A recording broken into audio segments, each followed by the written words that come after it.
Bonjour, alors j'imagine que certains d'entre vous vont être surpris par l'intitulé de cette chronique, les réseaux sociaux ou le café du commerce puissance 1000. Eh bien oui, c'est bien de cela qu'il s'agit. Est-ce que les réseaux sociaux font penser au café du commerce? D'une certaine façon, oui. Vous savez, les cafés du commerce, ce sont ces endroits où l'on discute entre amis, où l'on refait le monde, où l'on parle de celui-ci, de celle-là, où l'on juge celui-ci, où l'on juge celle-là, où l'on refait le monde, quelquefois d'ailleurs en oubliant de le faire, ce qui serait quand même primordial. Les réseaux sociaux, c'est un petit peu cela. Avec toutefois quatre différences fondamentales. D'abord, la première, vous le savez, c'est la résonance. Là où l'on discutait entre 5-6 amis, les réseaux sociaux, ça se multiplie par 1000, voire par des millions quelquefois. La résonance est énorme. La deuxième différence, c'est la rapidité avec laquelle ça se fait. L'immédiateté de l'information qui circule là aussi auprès de milliers, voire de millions de personnes.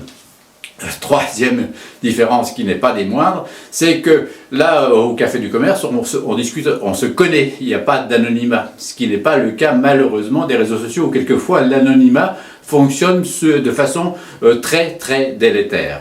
Et enfin, quatrième différence, qui là aussi est fondamentale, c'est là où le café du commerce ne s'intéresse ou ne s'adresse qu'à des adultes, voire à quelques adolescents.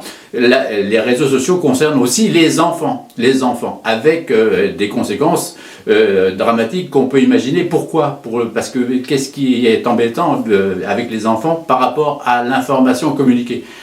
C'est que dans le fonctionnement psychique des enfants, ils fonctionnent essentiellement dans l'ici et maintenant. L'enfant fonctionne dans l'ici et maintenant. L'après, le demain, le lendemain, l'avenir, tout cela ne concerne pas ce qui compte pour lui, c'est ce qui se passe maintenant. Donc l'immédiateté. Alors vous savez que lorsqu'il va communiquer sur les réseaux sociaux, il va communiquer sans prendre le recul nécessaire à l'information. Voilà les quatre différences.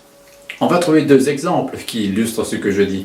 Vous savez, justement, pour ce qui concerne les enfants, lorsqu'on parle de harcèlement à l'école, le harcèlement à l'école, malheureusement, a toujours existé. Il a toujours existé. Mais là où il se limitait à la classe ou à l'école, aujourd'hui, avec les réseaux sociaux, l'enfant est poursuivi au-delà de la classe, au-delà de l'école. Il est poursuivi, y compris à la maison. Donc, les effets sont démultipliés par rapport à ce qui existait malheureusement antérieurement. Je ne dis pas que c'était mieux avant, par rapport à ça, c'était pas bien du tout. Mais c'était au moins limité à un cadre précis. Aujourd'hui, c'est transféré dans le milieu familial. Voilà un exemple. Deuxième exemple, vous savez aussi que l'on parle de tribunal médiatique. Bah oui, il y a une information qui circule sur une personne, une information vraie ou fausse. Et cette information immédiate est transférée à des millions de personnes, avec quelquefois des jugements péremptoires, des jugements immédiats, et qui, dans le cas de fausses nouvelles, ou même de bonnes d'ailleurs, parce que personne ne prend forcément le temps du recul nécessaire à l'analyse, eh bien, peut s'avérer tout à fait délétère pour la personne concernée, avec des conséquences qui peuvent être quelquefois très dramatiques. Voilà deux exemples qui font que, à la fois, les réseaux sociaux sont une sorte de café du commerce, mais avec des différences fondamentales. Alors, quand on parle en particulier de résonance, est-ce que c'est le phénomène essentiel, la résonance des réseaux sociaux? On voit bien que le terme de résonance ne va pas forcément avec le raisonnement. Et quand la déraison, c'est bien le cas, malheureusement, l'emporte sur la raison, il faut malheureusement que la législation prenne le relais. Allez, on se retrouve une autre fois pour d'autres chroniques. Au revoir.